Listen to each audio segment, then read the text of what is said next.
It's your man Jay Graves Report. We over here at Pike.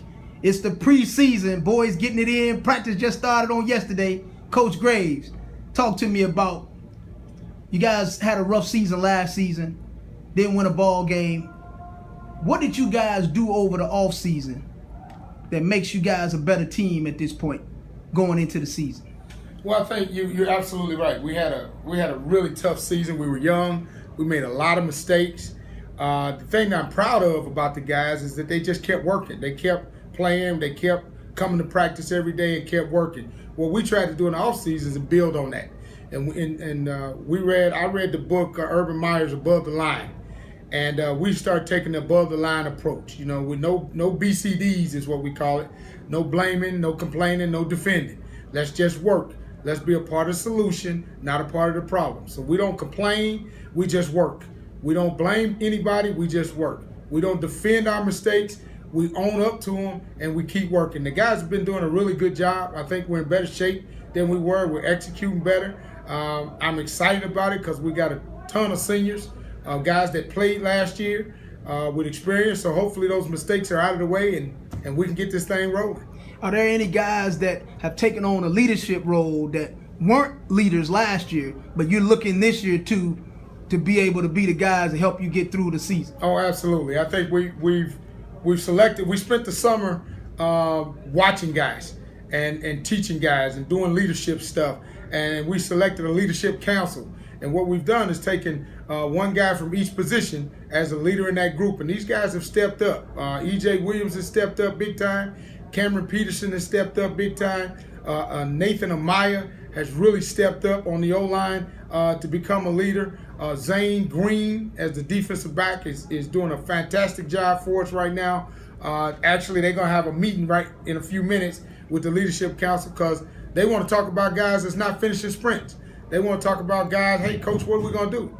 And I want their input. What are we going to do? We're kind of letting those guys run the team. The best teams I've ever been around are player-led, and they handle the locker room, and that's what we want to get done. So you're teaching these guys how to be accountable to one another. Absolutely, absolutely. I think that is huge. You got to look in the mirror, first of all, be accountable to yourself.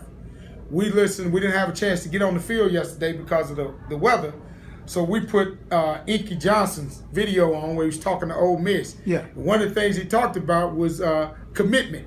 And what does commitment really mean? Well, his definition was commitment is doing what you say you will do long after the mood you said it in is gone.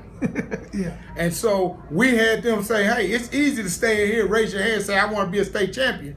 But when you go home at night and you look in the mirror, you ask yourself, I want to be a state champion. Well, what does that mean? How much sacrifice, how much work does that mean? Long after we rah-rah in the locker room, everybody want to be a state champion when we roll around in the locker room, but do you want to be a state champion when you're sitting in the back of the classroom, not getting your work done? Well, state champions sit in the front of the classroom and get their work done. You want to go to college? Yeah, it's easy to say that in the rah-rah moment, but what does it take to get to college?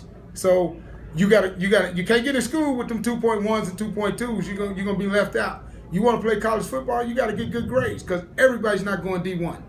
So we kind of emphasizing the commitment. What did you say you wanted to be? What did you say you wanted to do? Because the mood is over. The hype is over. Now, as long after that mood is over with, are you still committed to that? You know, that's what we're emphasizing. So it looks like there's been a huge culture change from last year to this year, and using that last year as a teaching moment. Absolutely, absolutely. We've really harped on all spring. Part of Urban Meyer above the line thing is there's an E plus R equals O. There's an event that happens, there's a response to that event, and it equals the outcome. The only thing we can control is our response. So how do we respond? We got to stop, think. We don't want to be below the line behavior, just acting out irrationally. What we want to do is stop, think, be a part of the solution. The E plus the R equals the O, and we control the R, the response. That's it. You heard it first. That's the preview.